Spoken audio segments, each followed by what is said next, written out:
Good evening, guys. Welcome to the final review of Devil's Advocate for 2023. Before we get into the shambles that was today, and there's no other better word to describe it, just a gentle reminder that Devil's Advocate has partnered with Manchester Mind. It's a brilliant organisation, a brilliant charity, and I implore you all to reach out to anybody within your close family circle, within your circle of friends, or anybody you feel may need your support, your advice, somebody that just basically wants to, listen to. So please, whatever you do, reach out to anybody.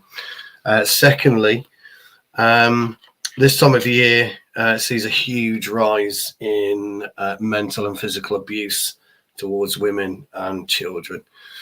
If you are one of those people that think that's cool, Devil's Advocate is not for you. We don't want you here. Real men do not hit or abuse women and children. Real men look after women and children. And I want to make that very, very clear. If you are one of those who think that's cool, piss off. We don't want you anywhere near the Devil's Advocate. Guys, sorry about that, but it had to be said. It's a tough time of year for a lot of family and kids. Guys, there's loads of people in the chat already. I'm going to get straight into it with you. I described it as a shambles. I described our players as completely incompetent, devoid of life itself occasionally today.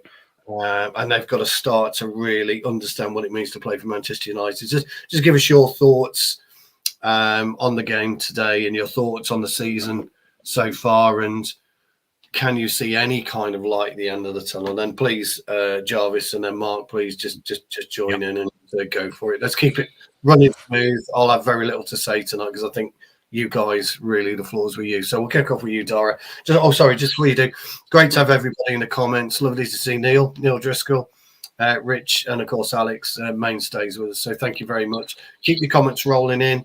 Today is a day where you can pretty much say what you like. I'll have absolutely zero things to say against anything today. So please go ahead. Dara, sorry, mate. Go ahead. No, you're all good. And lads, if you ever want to put into any point I make as well, please just pop in by all means. I want to start with the positive though. I actually thought we started very well today. Now, going forward, it was poor, and that goes for the whole 90 minutes. But in terms of actual possession, controlling of the game, you could see, like, there's this whole topic of, is he actually implementing a style of play? I do feel there was something there today for the first 20-30 minutes. You could tell there was something there because in terms of controlling possession, trying to get the ball forward, obviously going into the final third, the whole thing kind of fell apart. But it all just went wrong, and it's just been a common theme. And like I've said this on my own podcast, I've said this on here previously. This is a common theme, and it's something I'm actually sick to the bone teeth of. We'll do perfectly fine. We could actually show that we're having a style of play for the first 25-30 minutes. And then once it all goes after that point, we either concede or something goes wrong that it all just falls apart. Like, I wanted to start off, again, to talk on a positive note. Willie Kambwala. No, in fairness, like, I haven't watched enough of the academy team this year to really truly see his full potential, but just seeing how he went forward now today and how he was actually able to play like a proper centre back, really. You can tell he, like, in the way that Kobe Manu just slotted straight into the team, no questions asked. He kind of went into the same way, like he just slotted straight in, and I was very impressed to see it. And you know, with our whole centre back situation, obviously we will need to buy someone in January. There's no doubt about that because constant injuries, constant questioning of what's going on, especially with the whole Varane situation. Vicky will be sick to death of hearing about Varane rumours, but they won't go away anytime soon. But on a serious note, it was a case that what went wrong today, everything really just kind of fell apart. And for me personally, I can't pinpoint one single thing, though. The rest of you might be able to pinpoint something exactly where it went wrong, other than the lack of chances taken in the final third. But other than that, it all just fell apart, and I can't see anything wrong with it. Now, we can get into the whole topic of what happens next, but that's we could be here all night saying that topic, really. Yeah, we could. No, Dara, great thoughts, mate. I mean, look, I'm with you. I'd have absolutely destroyed Garnacho at half time. If I was in that dressing room. You don't miss chances like that. They're gilt-edged. Irrespective of your age, your experience, you put those away. You're at Manchester United, you're an elite footballer, you put those away. Or you at least make the goalkeeper make a proper save. It was just abysmal. Mark, welcome to the show, mate. It's our first time working together. I know you've been with the podcast for a while, but welcome to the show. Just give us your thoughts and overview, Pat. I think, pleased to meet you, number one. Obviously, a bit of a sour note, unfortunately, in regards to today and overall the past several weeks, months at this rate. Do you know what? I believe, personally, I've been to 2 games this year. I go to several every year when I can. The first game I actually went, the first game of the season was the Wolves game, the 1-0. And then the last game I went to, ironically, was the Luton game, the 1-0. So not very good, matches to be at from a spectacular point of view. But I walked out of the ground on both occasions feeling dejected that, we were at the been defeated ultimately. It's just, there's not that, let alone everything that's going on at the core of the club at the moment. I just don't think that, what you're saying, the players just, I don't feel they're buying into plans let alone from a formation perspective, from a tactical perspective. This team is not the team that was playing under Ten Hag last year. They're just not showing the same emphasis and the same focus. And it goes to show you the lack of, let alone results, but emphasis. Marcus Rashford, if you were to compare, I know we can compare it all day long, but the player we had last year at the helm of our club that signed a new lucrative contract over the summer is a totally different player, the one we're getting now. And I know people can put it down to, from an emotional standpoint or whatever does be going on when he blows hot and cold. But, I know obviously he didn't start, but it's the emphasis should be on players of that, caliber. Why are you, just down in tools? I know, we had, what Dara was saying, the majority of possession in the first 20, 30 minutes. I think, by the time it was 72 minutes, by the time West Ham scored, I think we were in the 70s, 70-odd percent possession. But ultimately, we've no penetration whatsoever. So, I don't know. I really don't know where we go from this. I know people say, there'll be borderline Ten Hag in, Ten Hag out. Personally, like I said last week on the podcast, I want Ten Hag to stay there because I believe there's a much root or cause to this. However, football is a cutthroat, results-based game. And I think ultimately, to his detriment, that's what's going to happen. He's going to lose his job. And I was looking literally, ironically, before we started at the bookmakers' odds. And Graham Potter is literally favourite at 4-1. Now, I'm going to literally lose my mind if that man is at my club come a couple of weeks' time. I don't see anything going forward. I'm just absolutely baffled like any other Manchester United fan at the moment. And I walked out of the ground after the Everton game last year. We won 3-0 at home, and I felt the buzz. I was like, you ever get the feeling over the course of time where you're like, I have my football club back. This is the club that I grew up supporting and that I love. And then I walk out of the ground a couple of weeks ago and I feel deflated. And I just didn't show it. I had my little son with me, so I was just like, what the fuck is going on here? But anyway, sorry if I'm going on a bit of a ramble, but that's my sense as a whole. No, you're all good, man. You're all good today. No, great words, Mark. Just before I bring in the legend is Jarvis.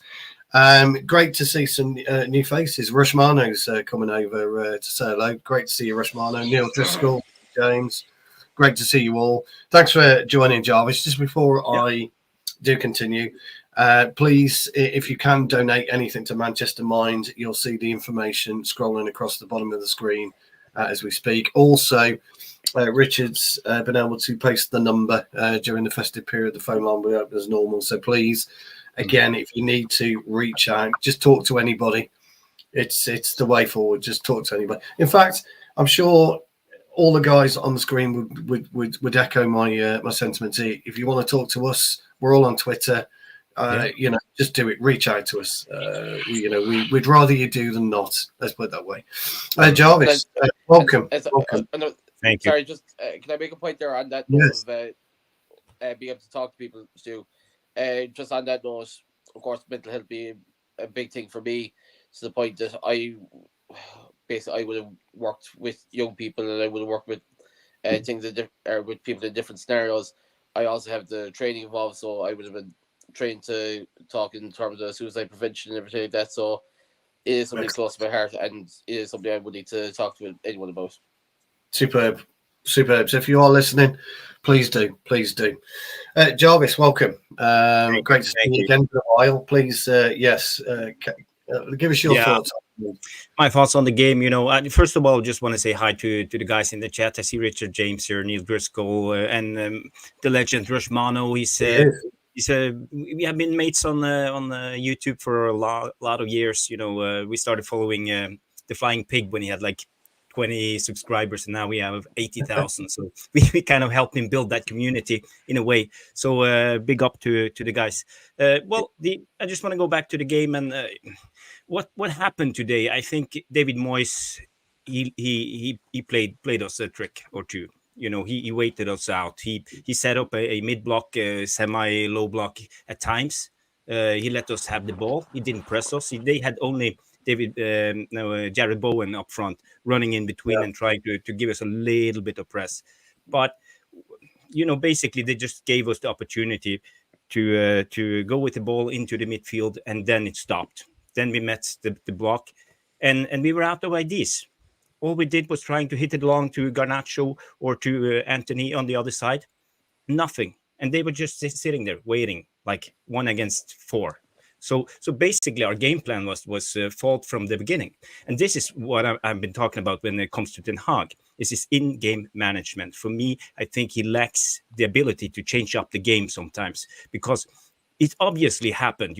Okay, we had them under pressure, but we didn't create chances. We had one chance with Garnacho, as far as I know. So today, I think Ten Hag should be more aware. He should do adjustments under the game and do some subs, because obviously the midfield didn't work. We didn't have any creativity.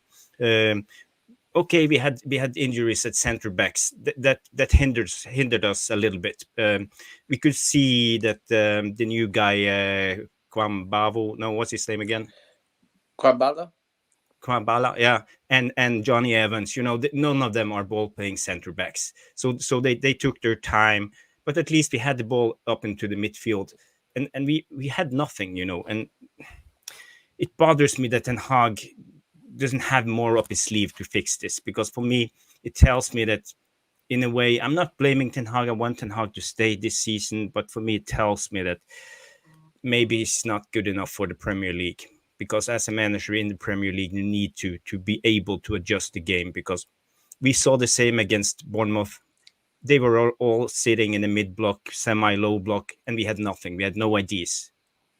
So Ten Hag should know this. And I don't know if it's the players, if you don't have anything on the bench, if he feels that there's no plan B. But I've been talking about this since, I would say, game week 1 against Wolves. We see it with our players, and especially with the big gap into the center of the field, especially when we are very vulnerable on transition against us, because we have no depth, we have no holding midfielder. So today, if I was Ten Hag, I would have continued what we did against Liverpool. I would have started the double pivot. I would just be patient. Okay, if West Ham wasn't going to attack us, neither do we. Just keep the ball in the midfield then. Let us play and see. Maybe we will take our chances and win 1-0. We got to start building somewhere. We can't just go on like this and expose ourselves and lose every game. Because now, we have a squad that's really, I would say they are no confidence at all. And you could see it with the first goal. All heads drops. And basically the game was over when Bowen scored the first goal. So, yeah, this is just my 2 pence. I don't know how you guys see it. And actually, you make a valid point there, Jarvis, because especially on the in-game management and the switching up of tactics, because I've noted this, and I said this on my own podcast before, and I can't remember if I said it on one of my previous appearances here. In what I've seen compared to last season, how do I explain it? So, I was at the Brighton game last season. You could tell he was struggling to mix it up against Graham Potter's tactics. He solidified the back against Brentford, but every game after that, when the manager would, or when the manager of the opposing team would make a adjustment, he'd adjust himself then to do that. And I find myself very frustrated and grit my teeth even saying this now, because he's well able to make the in-game adjustments even without making a sub. He can literally just turn around to players saying, right, this is the new tactic, you go here, you go here. He was able to do that last season. He's not implementing it this season. Now, fair enough, injuries are an issue. That's fair enough, and that's complete. It's not the only excuse, but at the same time, you kind of have to question: is it partly down to the players not being able to implement these tactics either? So, is it a case of, is it always the players, or is it just that he's making the wrong decision at the wrong time as well? No, it's a really good point. Sorry, Sue. I just want to add to that when it comes to in-game management. You could see today David Moyes, about in the 17th minute, he did some tactical adjustments. He put Bowen on the right side. He moved Paqueta in the middle, but he made Paqueta move down in the 10. And then Kudus moved in as a striker. So basically, he made a tactical move, and I believe he had planned that move, and he was just waiting us out definitely, until the 20 minutes left, and then he did it, and it paid off right away. So this is what a good manager do when they have a plan and they are astute when it comes to in-game management. And I don't see this with Ten Hag at the moment. No, you're right. I mean, look, I'll always, unfortunately, go on the side of the players not being adaptable enough, because that's that's how I look at it from my perspective. Definitely. Every time I cross the white line, whatever game I'm playing, it's up to me to perform. And if I don't perform, that's my fault.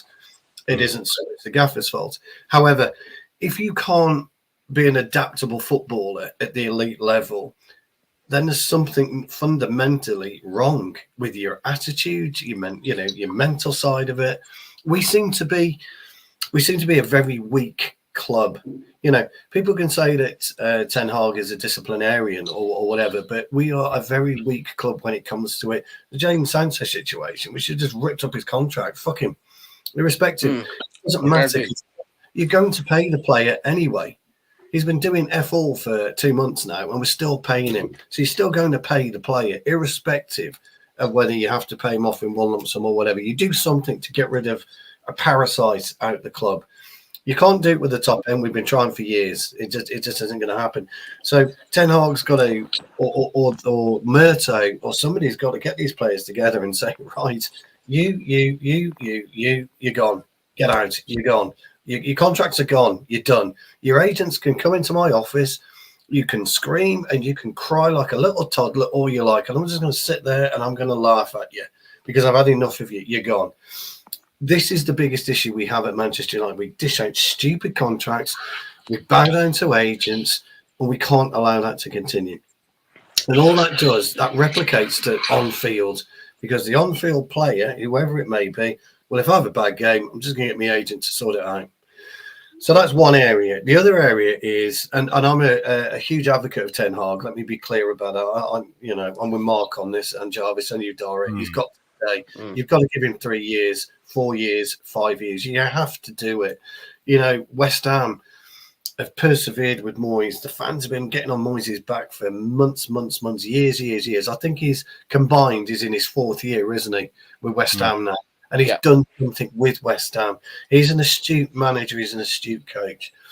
But the players, if they can't see what's happening on the game, during the game, they shouldn't have to look over to the sideline and wait for Ten Hag to turn around and say, you there, you there, you there. Jarvis made a great point. When Moyes did that, he unleashed Kudus. And as soon as he unleashed Kudus from the wide areas into the middle, it became a totally different game. Yeah. Johnny Evans couldn't cope with him. I thought, I can't even pronounce his surname either, bless him. I thought he played really, really well for his debut. I thought he was cool, calm, and collected. But there is a problem going to emerge and infest these young players, and that is the negativity that surrounds them. And Mino is suffering with that a little bit today. Garnacho is clearly suffering with that today. Rashford, when he came on, couldn't really be asked. You guys are right. We should have gone with Amrabat and Mino. We should have dispensed with McTominay. Everyone will say he's our goal threat at the moment. I don't really care. I'm sorry. Like, you look at the way he's performing in the midfield now. It just proves right now he is only of super sub quality, because he's be able to. No, He's breaking the line. He's breaking his neck to get to the ball, which is fantastic. It's what you want to see in a Manchester United player. But as a midfielder, trying to play as an advanced role, when you have Bruno there and you're dropping Bruno deep to accommodate someone who turns like a truck at number 10, it's just not going to work. Yeah. No, I totally agree. What do you think, Mark? What we've contributed since? Yeah, I'm literally of the same opinion. I revert back to what you were saying about like players' contracts, the likes of like Jadon Sancho and that. But like, if you put it from a broad perspective, like we still have Anthony Martial at the club, who we we could be here all day talking about him. Yeah, but like in the sense of like same like player power contracts, if that's what way you want to put it. Like ultimately, these are people. Like for instance, the Anthony Martial, like he went to Sevilla last year on loan, and we took him back. No one could have, we couldn't offload him. And it seems to be that like when it comes to Jadon Sancho, when he leaves the club, if United don't rip up the contract, it'll be a loan deal with United paying the large bulk of the wages again, and ultimately it's dispensing money willy nilly. Like I forget who said it today, but like ultimately, like again political stuff. But we have a stadium that's literally fucking rusty and depleted, and the fucking roof needs repairing, but we're giving Jadon Sancho 350 grand a week to fucking play his Xbox at home and pull the plumb out himself. It's fucking crazy. But look, this is much as this is ultimately the club that it's like very broad. It's so much issues. Like on-field problems are one, but ultimately player power still remains a persistent problem in Manchester United, I believe. Like seeing some of the comments in regards to like Rashford and that, and I know I mentioned them before, but I can't get my head around it. You're talking about a Mancunian lad who plays week in, week out for his boyhood club, and we're not seeing the player we'd seen last year. I'm just absolutely baffled. I know we can blow hot and cold, but like ultimately, like the biggest problem we have on the pitch at the moment is we can talk about tactics till the sun comes down, but ultimately we're not scoring goals. Haven't scored a goal in 4 games. We literally cannot put the ball in the net, and people scream the likes of Hoyland and that, and he's a workhorse. But ultimately, we just haven't got the service to him. And our wingers, albeit Garnacho, like at times he showed glimpses of promise today in today's game. But ultimately, the likes of like Anthony and that, he's been dead weight for months. It seems to be like we're carrying him, like and. Yeah. We are, Mark. Look, Mark. We're carrying half the team, and this, and this is again another issue that we've got. Yeah, you can point at injuries, but the whole idea of assembling a squad is to cope with injuries. That's the whole idea of it, and it's getting that squad balance right. We don't have the balance right in terms of players, in terms of their ability, skill sets, but more importantly, their fucking personality. We don't have a collective, a group where all 4 of us are just talking as general mates here. We get together maybe once a week, me and Jarvis maybe twice a week, to talk football. We're talking general mates, and we've got a bit of a bond already. But that's what football should be about. Football is about that bond. And, if I just couldn't play in that team, I just couldn't do it because I kicked the shit out of half of them. They would so annoy me because it's not the standards that I expect, and I only play, semi-pro level. It's not that I expect standards up here. If I win 2 or 3-0, I'm complaining and moaning if somebody's missed a 2-yard tap-in because we should have won 4 or 5. We don't get any of that, and this goes back to the players. They're going to get absolutely injected with venom, these young kids, if they don't clear the crap out, the system. Bruno today, I don't know, I'll bring you in, Dara. No, Bruno today, right? Should we have brought him back? Was it the right thing to do? I don't know. It's a contentious topic, but what's he done for us this year? I know people say 5 and 5, but the problem there, like I suppose to take up on it, then Stu, like the problem I find with Bruno is he's not allowed his free roaming anymore. And you can tell me if I'm wrong here. I genuinely think with his free roaming role, where he was able to play at number 10, but fair enough, his defensive ability has gotten a lot better over the course of the year because he's able to track back. He's actually putting a shift in, which I'd love to see. But the problem is by having him strengthened his defensive ability, is taking away from what we bought him for, being the number 10, having the free roaming role, spraying passes to and fro. If you let him spray those passes around, it might go a diagonal ball to Garnacho. Garnacho will take a run at it, cut back over to Highland. Highland scores. Who knows? But it's something where it might, as to bring in Mark's point there, it provides service for Highland. Something that he's definitely. It frustrated me. All 6 of those games in the Champions League frustrated me so much because I was at the Bayern Munich game there now in Old Trafford, and it was the only game where it didn't look like Highland was getting any service. Now that was to no fault of anyone because the whole team were trying to put a shift together there really after the game against Bournemouth, but every single one of the 500 games I watched at home on the TV, and it just frustrated me so much because I saw it. I was there like, there you go, there's your evidence right there. There's the service that Highland get.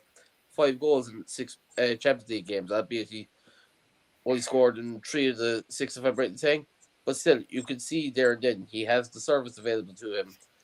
It's just what happens in 3 days where you can give him chances on an absolute plate, but then 3 or 4 days later he can't get a sniff of a ball in. So whether it's just the way that European teams set up tactically compared to other teams, I don't know.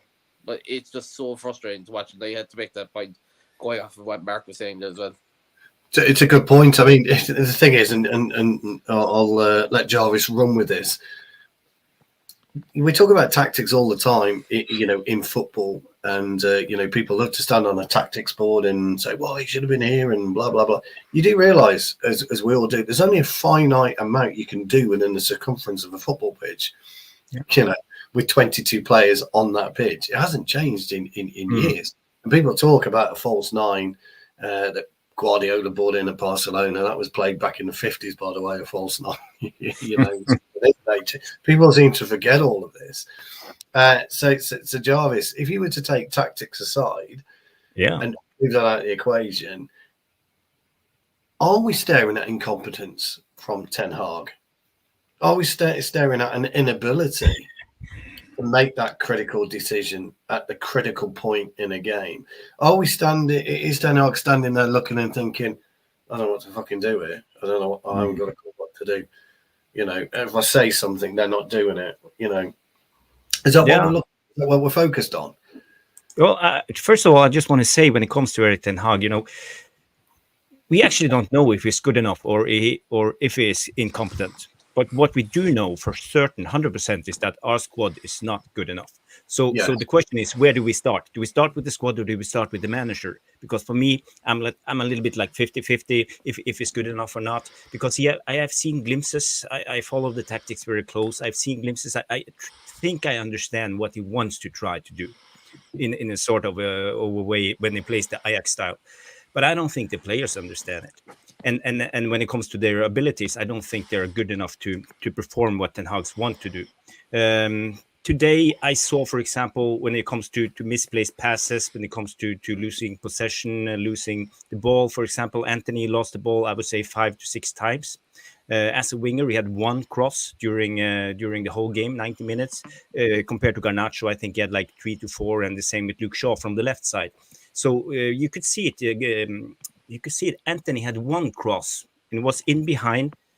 It was rolling down across the 6-yard box, and Højlund was too late because Højlund he don't believe the ball comes from Anthony, and this is one of the problems. Yes, that's right. That's exactly right. He's not going to bother to get in there because he's like looking about, going, "Well, what's the point?" So for me, it's a little bit about what the players want to do and how they do it, and it's about the tempo and adjusting the tempo of how you do things. So we are a little bit out of sync when it comes to how we do things. For me, when it comes to Højlund, I would push him further up. If you see his heat map, he's all over the place, but he's not in the 18-yard box. He's not. And that's a big problem, and we have seen this like for 10 games now, and Ten Hag, he should have said to Højlund, okay, your place is in the box, you should be pressing the defenders more and create space for our midfield. But now, no, he only drops down and do his thing. But he's not Harry Kane. We can see that he's not Harry Kane. He's not good enough dropping down. He can wrestle and do all this stuff. But at the end of the day, if we continue using Højlund like this, he will never develop his game, and he won't be any better. He will probably decline as a striker, and that worries me. And when you see younger players, we could see today with Kobe Mainu, he lost the ball one time. You see Garnacho, he looks knackered. So in a way, I don't know if it's the right time to bring in these youngsters, even, because I think we can risk destroying them as footballers. It's not the right environment for them to come into, because it's way too toxic. And I don't know if he did a mistake today. Okay, we didn't get any abuse, but if we do the same against Aston Villa, we will hear the knives are out. There will be rumblings. Mainu is not good enough. Get him out of the team. Blah blah blah. We know how the fan base is. So this is why I'm always saying now for the last couple of weeks, I've been trying to tell people, relax. Don't ask for an Mainu to start every game. Look, I'm with you on that. I think you're right about Højlund, by the way. I'm a centre half, and I hate it when players play off me. They play on my shoulder. I don't like it because you've got to constantly wrestle with him. The thing with Højlund is he drops off 10 yards, maybe 15 yards, so he gives the centre half time to adjust, time to set, so that when he does turn, the centre half's like, well, I know where you're going to be because you're 10 yards in front of me. If he's against you and he's holding you here, just here in your midriff, he can spin you quite easily, but he doesn't want to play that game. I don't know why. Yeah, but we talked about this, what to do. If he drops down, what do you get? You have your forwards have to do the diagonal runs in behind Højlund, and that's how we do it. But we don't see it. So the whole of the team. It's almost like at times, unfortunately and regrettably, that he's marking the centre half. I know it comes across that way, yeah. It's like, and ultimately, I know you can revert back like what you were saying, Jarvis, in regards to like the service he's getting ultimately with Anthony and that, but like, there has been chances where ultimately, now I know we don't think he even had a shot on target today, but ultimately some of the chances that he has had that he hasn't put away, notably at Anfield last week. Now I know it was on his weaker side, but ultimately, like, the shot was straight at Alisson. I know he's 20 and he'll learn, but like, I agree with you. Like, these young players can become depleted very, very quickly, mentally, emotionally, and physically, based on the fact that, particularly with Højlund, he's after coming in for a massive price tag. He's only 20. He came from Atlanta. He had a decent season last year. There's no doubt about it. And he has a lot of promise for a young lad. But you can't just throw him in as a 9 and say to him, look, there you are, this Manchester United, the biggest football club in the world, and we need you to bang in 20, 30 goals a year on top of, the likes of Rashford and all that around them. It's just, it's incompetence to an extent. And you can't play bleeding Martial because he fucking can't score either. We're just bollocksed up top.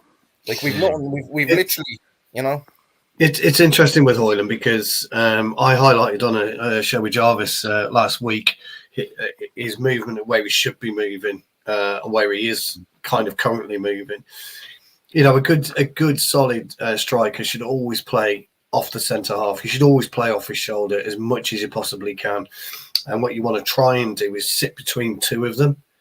So it enables you to kind of palm one off and then get the run in between. Because if you get the run in between two centre halves, that's dangerous because they've got two choices. They either bring you down, or they've got to try everything they can to squeeze you in that area. And a clever forward, if you do get squeezed between the two, you're going to try and drop in the penalty box anyway.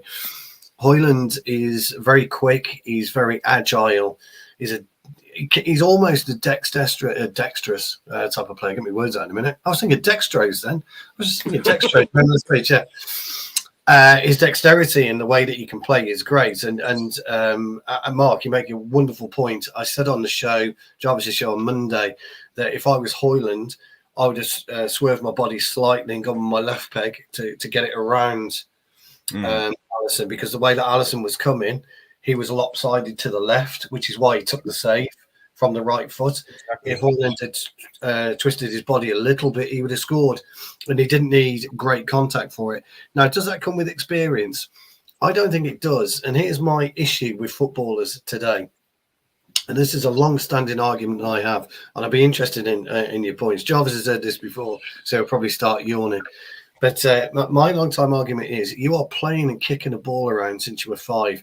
These guys have been trained and coached constantly since they were 6, 7, and 8. You just don't walk into Manchester United.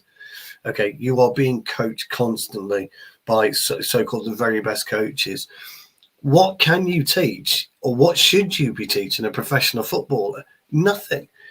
These guys should understand their surroundings. They should understand the need for the ability to be in a certain position at a certain time. They don't need Dara to tell Hoyland, oh, by the way, you should be in the 6-yard box, mate. That's where you should live. Yeah. You scored 50 goals when you were 14. Where did you score your 50 goals from? Well, 6-yard box. Why aren't you fucking in there then? What's exactly, yeah. Between a 14-year-old and a 20-year-old? There isn't any difference. There just isn't. And what Jarvis and you all have said, all three of you have said, that they're adapting or trying to adapt to the ways of Anthony, to the ways of Garnacho, to the ways of Bruno, to the ways of this. Stuff that.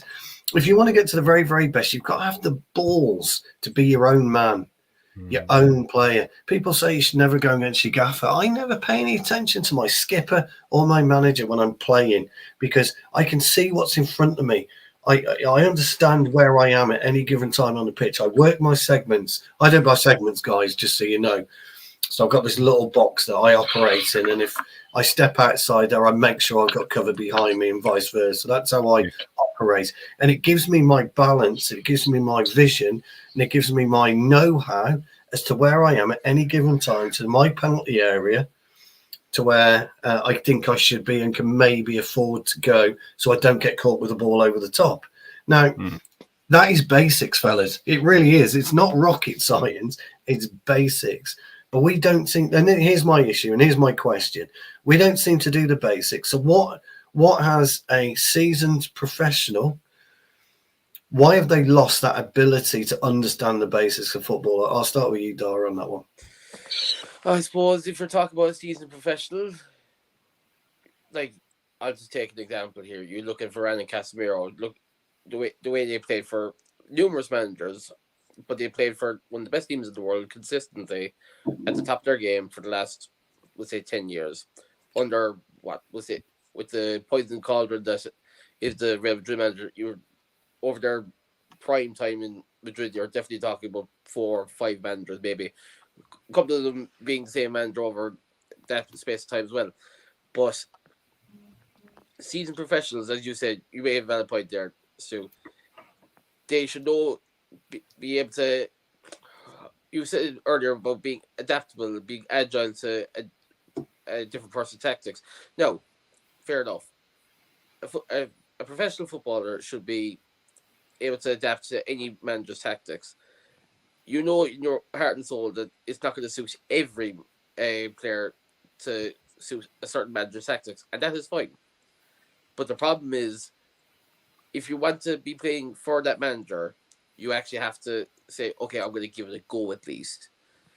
It's just so frustrating to see how it looks like they can't even kick a ball compared to the way they were playing last season. No, Bernard Ten Hag has come out and said that he had to readapt his tactics to suit some of the players. Now, where I'm looking at that midfield, I'm seeing the lack of that double pivot, and I'm seeing the lack of the double pivot. I'm saying to myself, we sold the wrong part of Big Fred. We should have kept Fred. We should have sold McTominay. That's the end of that discussion, in my opinion, because Fred was a workhorse. Like he was consistently working hard, but he was consistently shit at the same time. But at the same time, I loved the boy so much, and I said to myself, I love both Fred and I love McTominay to an extent. But if you had me shoot one to sell the other, I would have kept Fred and says McTominay, right, off you go, because it's just like McTominay is why everything is about the club in terms of coming through the academy, knowing the United way.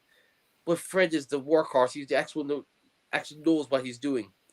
Whereas McTominay would break his neck to go into because apparently he plays as a striker as a young fella. But I'm there like, where did he revert from a striker down to a midfielder then? It's like fair. was it Gary Neville, I think, once said that he used to play centre back, and then he came up through the academy and he said, okay, there was about 10 other centre backs, and I knew they were better than me, so I was able to adapt myself to play right back and cement right back as my position. Having that adaptability, it's common sense, like, and I think in terms of a seasoned professional footballer, as you're going up, you should have the adaptability to play all positions, and that's just my opinion. Now, if goalkeeper is your thing, stick with it. That's fine. But anywhere across the other 10 positions on a football pitch, in my opinion, anyway, you should be able to adapt to play. Okay, as a youngster, you might be able to play centre back if you're a stocky young fella with a bit of defensive ability. You play centre back, but you should be able to adapt yourself to say, right, I can also go up, kick a ball in the back of the net. Simple, really. But like, seeing the way the whole team's just falling apart. Like, I was only watching the games and goals from last season, and I'm there like, this was literally 10 months ago. What the hell has happened? It's like literally, whether you could put it down to lack of, or the amount of games we had in one run, and then how congested the preseason tour was between actual games and then flying everywhere, jet lag. That was only acceptable at the start of the season. We're in December now.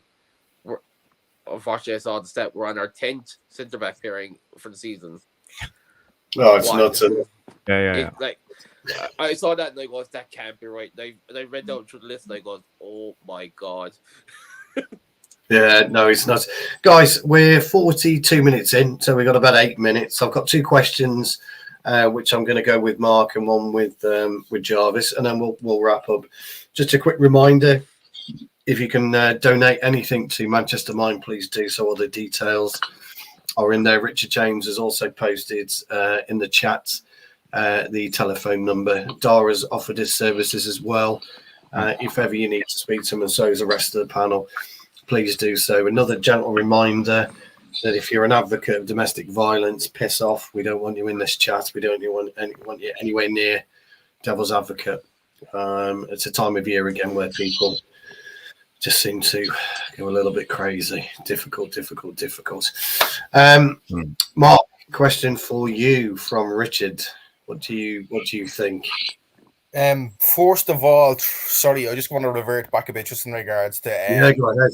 Yeah. Mindfulness. I said it last week previously that I actually work on homeless services in Dublin City. So with that, we basically receive training in regards to mental health, etc.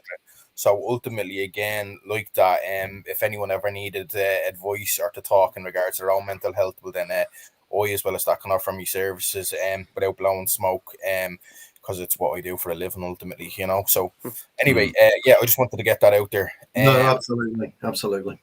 Perfect. Second of all, in regards to the question, he had said, well, in regards to losing the dressing room, I would hope not, but some of the signs, unfortunately, are there. I would say, like I said, particularly, just with the structure. I just don't think that the players are adhering to his tactics, and ultimately, it's shown.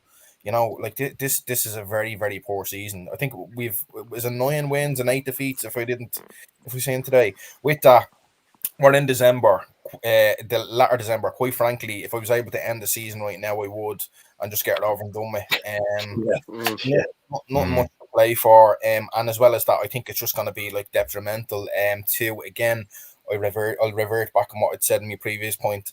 I don't think you can play the likes of Hoyland, Garnacho, Mainu, and even that young centre half today and play them for a progressive amount of games and expect a lot from them, when ultimately we're going out and getting battered every fortnight. There seems to be a bigger defeat than previously, Bournemouth 2 weeks ago. Then again, as well as that, obviously you have the couple in the Burn game. These are like major games, albeit Bournemouth not so much, but we're talking about such a string of significant games. And I know injuries haven't helped us and they've curtailed our progression. But ultimately, I think, based on the question, the potential is there that he has lost the dressing room. And I'd hate to see it, but they're not showing us on the pitch. The Manchester United players aren't showing us that, oh, we're here to fight for the manager. Like that, we had like such a majority possession today. But like you're saying, from a tactical point of view, we couldn't break West Ham down. This is a team as well, bear in mind. Now, I know obviously it was a different team as per se, but this is a team that went out on Tuesday or Wednesday night in Carabao Cup and Liverpool slaughtered them. These are a team that emotionally would have been drained from that alone, and they play against a Manchester United team off the back of a very good result, let's be honest, last Sunday, and then ultimately go into a game at West Ham and they beat us, like, quite frankly, considering as well as that with the chances that they've had. I'd hate to see it. Like I said last week, I'd hate to see him go, but unfortunately, I don't think that there's any way around it. And I don't know how we could get in. I don't want to be that type of person, Ho and like a revolving door for Manchester United managers. But ultimately, I think that's what we're looking at, lads. And I hate to say it, but yeah. No, good words. So, final question then, Jarvis. You can take this one, and then I think I'm amazed we've got 45 minutes out so far. To be honest, I thought time flies when you're renting. I thought we'd have thrown in the towel by now. Which shirt is this I'm wearing? Actually, we entered a 7-a-side tournament about 10 years ago, and we won it. And this is the winner's top. 28.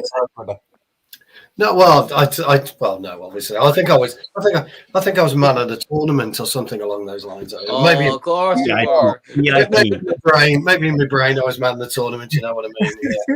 Yeah, I'm pretty sure I scored a hat trick in the final. As a centre half, good man. Yeah, well, I'm pretty sure. I scored a hat trick, something along those. I can't actually remember the results really, but I just dug it out. I thought I'll just wear it today. Gotta give it a polish once in a while, ain't you, lads? But that's what it is, Richard. So anyway, I digress. Jarvis, go ahead. Sorry, man. It's okay. So, did you want me to talk about the tactical approach or Ten Hag if you have the dressing room? Final question. Yeah, final question, and we'll wrap it up, lads, because I think we all need to hit the beer.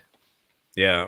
But first of all, when it comes to losing the dressing room, I just want to say I don't believe that the players actually want to throw the manager under the bus, but the heat and the pressure in this club is so immense that it comes to a point where the players think individually it's either me or the coach, because now everybody's screaming at me and their confidence goes away and suddenly it's about covering their own ass in a way. So because we see this, it's not the same players who have thrown the manager under the bus. There wasn't the same player who did it with Mourinho and Solskjaer and Ten Hag. We have changed up a lot.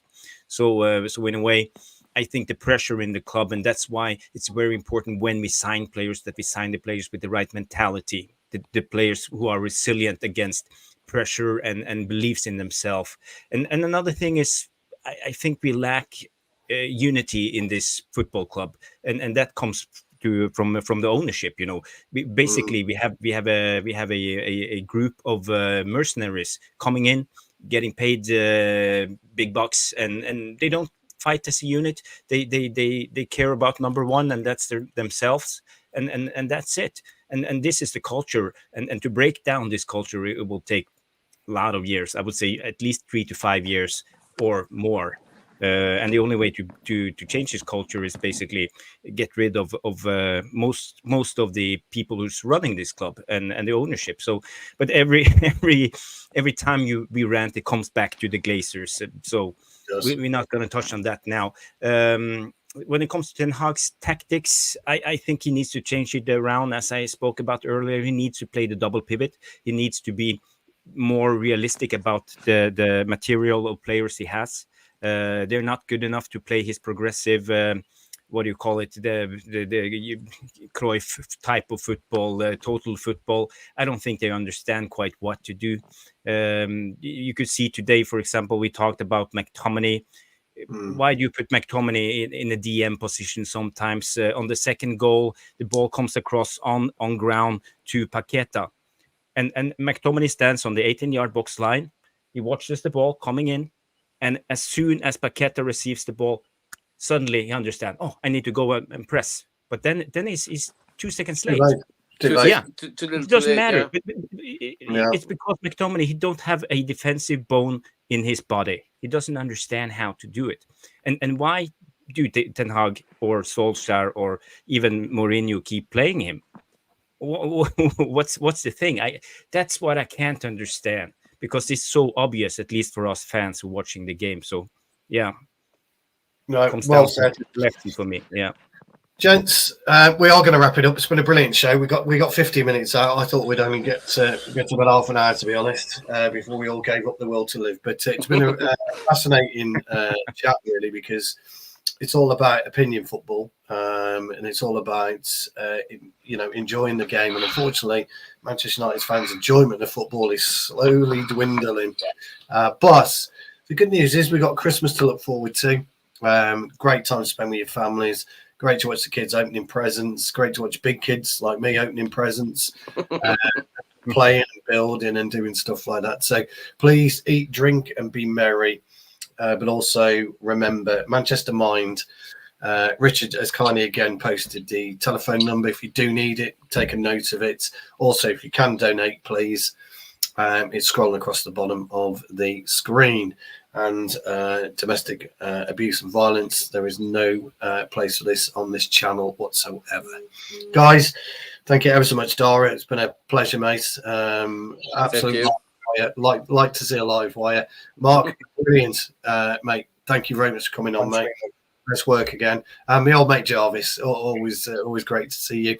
Guys, no, absolute pleasure. If you guys just can remind people where your socials are, then so they can reach out if they do need, that'd be brilliant. So I'll start. My Instagram is DarragH1. That's DarragH Cash1, and my Twitter handle is just DarragCash, no one. And look, Jarvis, my first time meeting you. Lovely meeting you as well. Mark, welcome on the show as well. And Stu, thanks for having me. Pleasure, absolute pleasure. Mark? Yeah, my Instagram would be, it's Mark Hanna Malloy, Hanna, and my Twitter, it seems like a bot. I get a lot of stick over from the lads, but I'm not on it too long, in the sense of I deleted the previous one. It's just literally Mark. Yeah, literally years ago. Mark Hanna, you'll see it under there. MUFC Irish, you'll see all the thing there. Anyone wants to reach out, like I said, no issues whatsoever. I just want to say to a lot of you, between yourselves, Stu and Dara and Jarvis, and any other listeners, just have a good Christmas and stay safe, and hopefully see you in the new year, please God. Yeah, absolutely. And Jarvis, finally?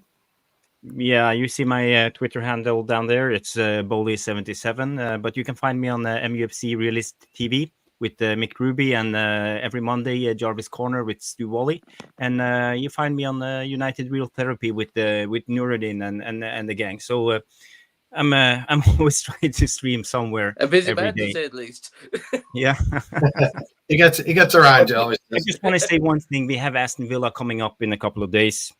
Don't let Man United ruin your Christmas. Right. Let's forget about that till Boxing Day. Yeah, I think I'm going next time. The family and celebrating Christmas and have a good time is more important. So take it with a pinch of salt. Every result, what can we expect? Maybe we will lose. So yeah. Absolutely. And you can abuse me at Stu Woolley as much as you like. Feel free. Happy Christmas, guys, to everybody. I don't know if we're going to be back Boxing Day because I'm supposed to be at the game. I haven't decided if I'm going yet, but I'm supposed to be. I don't know yet. I haven't made up my mind. So just keep an eye on Twitter. The podcast will put the shows up. So thanks again, guys. Absolutely brilliant, lads. Superb. Take care. Bye. Happy Christmas, guys.